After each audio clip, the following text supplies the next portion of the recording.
제2권 제42편 고라 자손의 마스길 인도자를 따라 부르는 노래.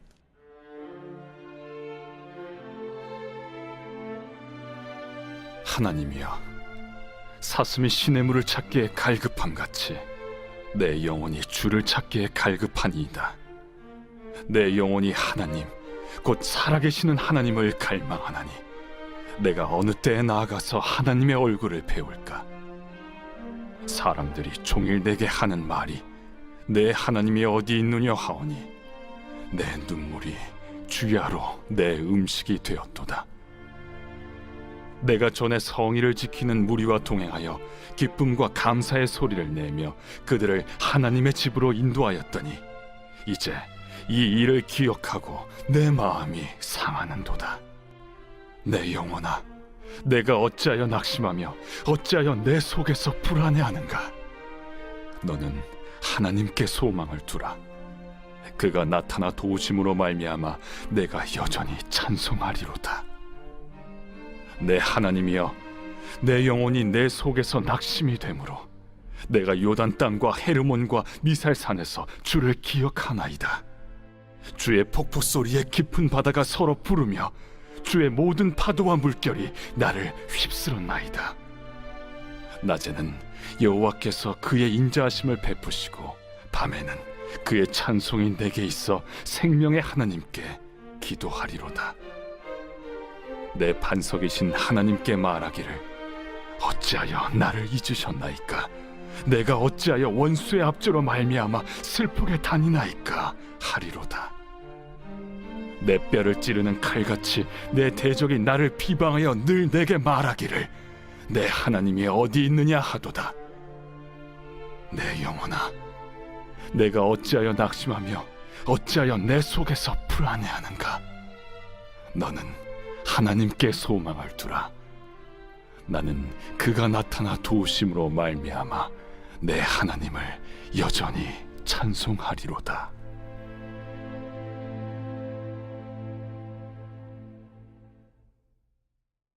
제43편 하나님이여, 나를 판단하시되 경건하지 아니한 나라에 대하여 내 송사를 변호하시며 간사하고 불의한 자에게서 나를 건지소서. 주는 나의 힘이 되신 하나님이시거늘 어찌하여 나를 버리셨나이까? 내가 어찌하여 원수의 억압으로 말미암아 슬프게 다니나이까? 주의 빛과 주의 진리를 보내시어 나를 인도하시고 주의 거룩한 상과 주께서 계시는 곳에 이르게 하소서. 그런즉 내가 하나님의 제단에 나아가 나의 큰 기쁨의 하나님께 이르리이다. 하나님이여, 나의 하나님이여, 내가 수금으로 주를 찬양하리이다.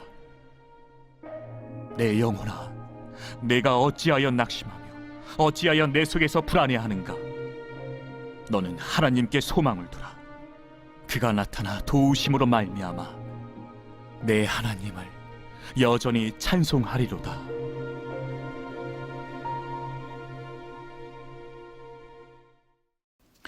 여러분 반갑습니다. 오늘도 큐티로 여는 기막힌 하루입니다. 본 말씀 시편 42편 1절부터 43편 5절까지의 말씀입니다. 오늘 큐티인 본문인 시편 42편과 43편은 하나의 시라고 할 수 있습니다.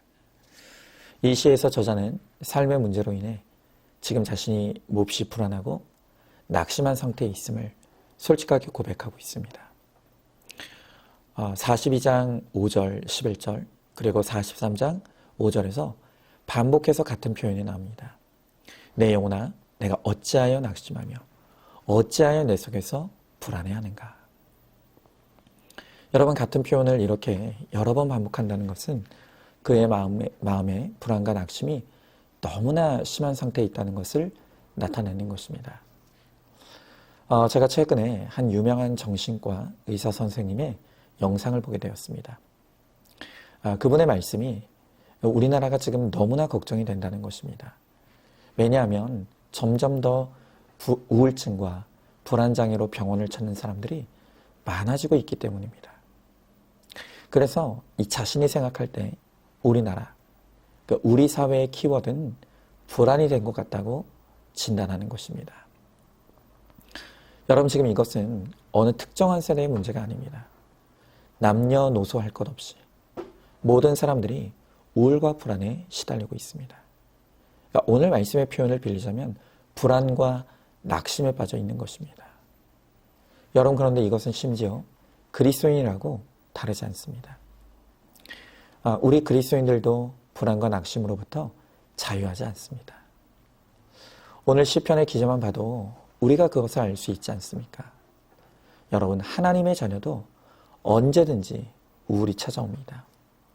낙심할 수 있습니다. 이것은 우리의 연약함의 문제이기 때문에 당연한 것입니다. 여러분, 그러나 세상 사람들과 하나님의 자녀에게는 다른 점이 있습니다. 이것이 중요합니다. 세상 사람들도 우리 하나님의 자녀들도 다 불안할 수 있고 낙심할 수 있습니다. 그러나 무엇이 다릅니까? 하나님의 자녀들은 불안하기 때문에 하나님을 찾게 됩니다.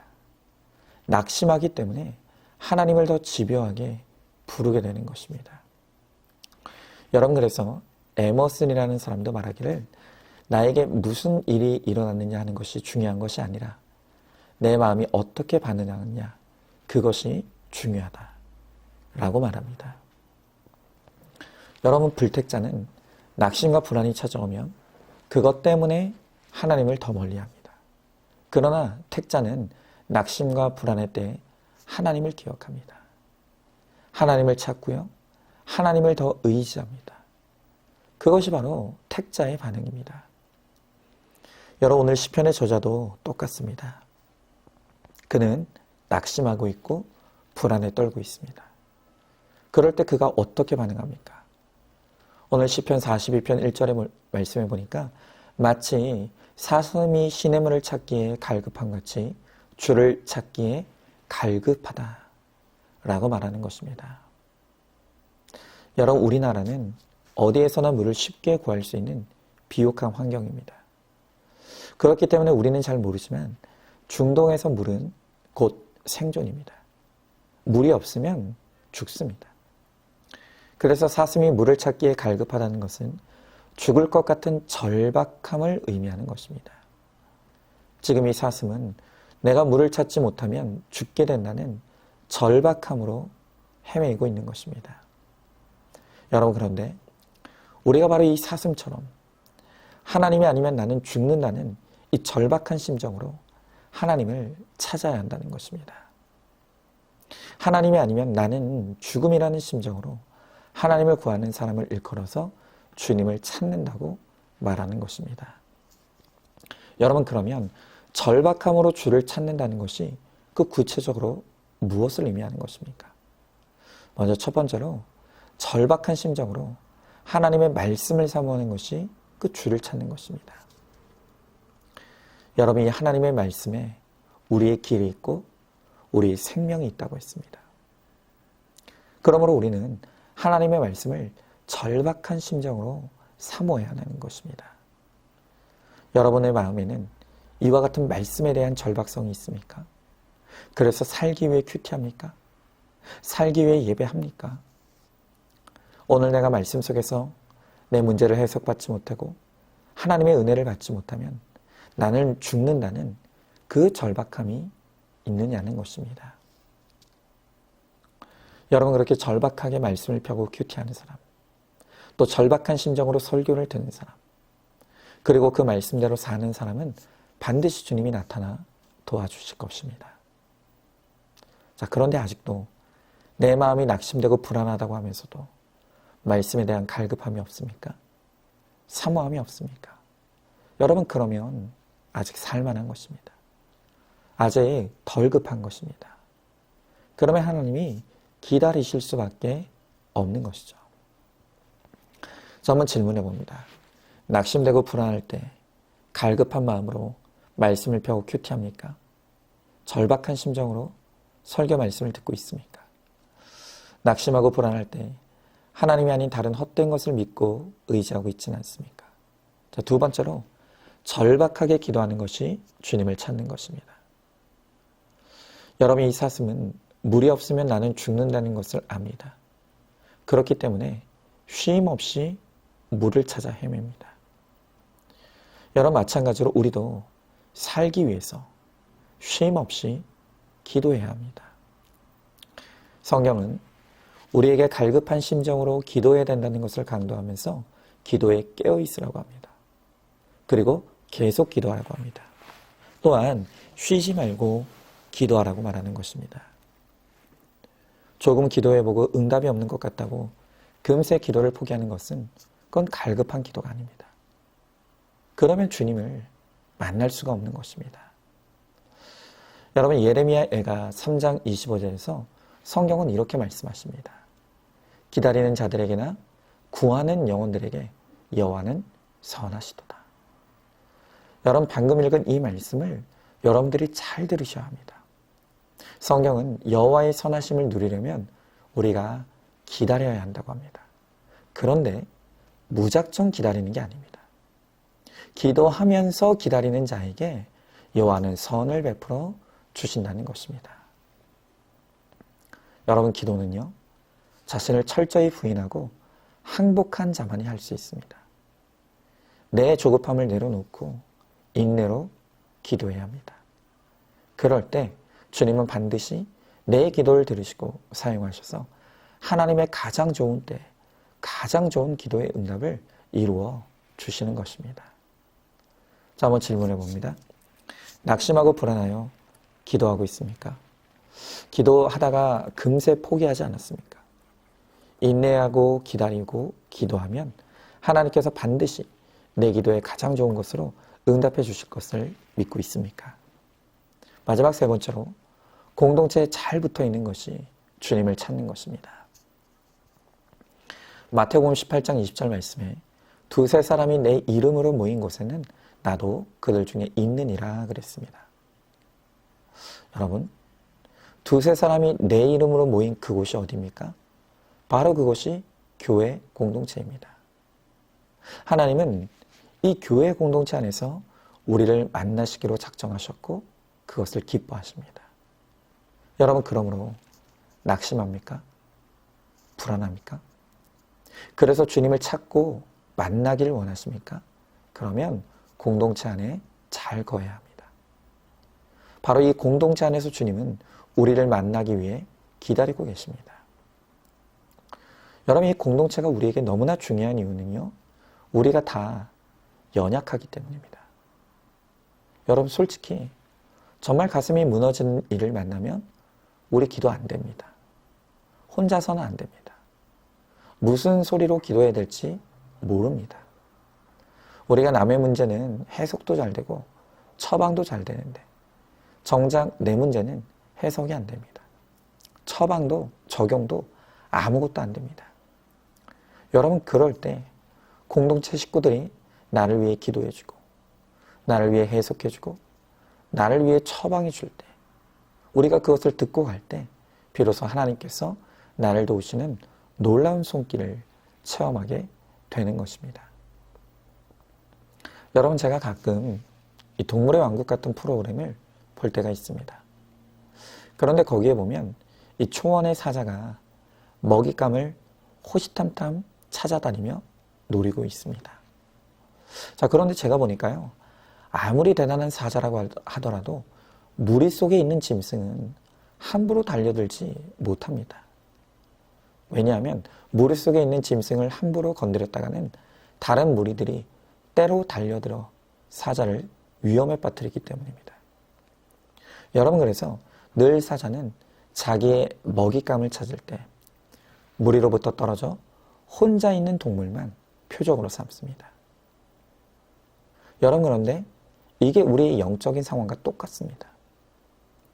제 아무리 사탄이 권세가 있어도 공동체 안에서 공동체가 지키고 있는 사람은 절대로 함부로 건드리지 못합니다. 공동체가 벌떼처럼 지켜주고 있기 때문입니다. 여러분, 그래서 사단은 온갖 유혹과 시험으로 우리를 공동체에서 떠나게 만들고자 하는 것이 이 사단의 목표입니다. 공동체만 사라지면 그 사람은 사단의 밥이 되기 때문입니다. 여러분, 그렇기 때문에 우리는 공동체에 죽기 살기로 붙어만 있어야 하는 것입니다. 공동체 안에 잘 거하기만 하면 주님께서 반드시 우리에게도 찾아와 주시고 만나 주시고 도와주시는 것입니다. 여러분 질문해 봅니다. 공동체에 시험 들었습니까? 그래서 떠나고 싶어 합니까? 바로 그것이 사단의 역사라는 것을 깨닫고 있습니까? 어떤 것이라도 목장에서 솔직하게 오픈하고 나누는 것이 마귀의 시험을 이기는 최고의 방법임을 알고 있습니까? 공동체에 붙어만 있으면 주님께서 만나주시고 도와주실 것을 믿으시기 바랍니다. 자, 오늘도 6월 27일 보석상자입니다. 예수님은 자살을 살자로 바꿔주십니다. 아멘. 우리 함께 기도하겠습니다. 주님 감사합니다.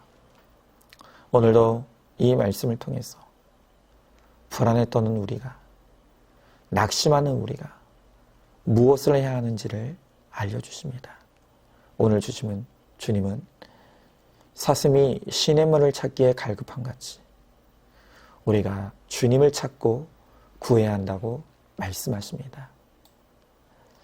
하나님의 말씀을 갈급하게 사모하는 것이 주님을 찾는 것이라고 하십니다. 그리고 갈급함 심령으로 기도하는 것이 또한 주님을 찾는 것이며 공동체 안에 잘 붙어가는 것이 그것이 바로 주님을 찾는 것이라고 합니다. 우리가 주님을 찾고 구할 때 주님이 기꺼이 우리를 만나주시고 또 우리를 도우시겠다고 약속해 주십니다. 주님, 우리가 이제는 낙심하고 두려워하지 아니하고 오직 하나님을 찾고 구함으로 주님이 나에게 나타나 도와주시는 하나님의 은혜를 누리는 우리 모두가 되게 하여 주시옵소서. 믿사오며 사랑이 많으신 우리 예수님 이름 받들어 기도드리옵나이다. 아멘. 오늘도 큐티노 기막힌 하루를 살아내는 하늘가족 공동체 우리 모든 성도님 되시기를 주님의 이름으로 축복합니다.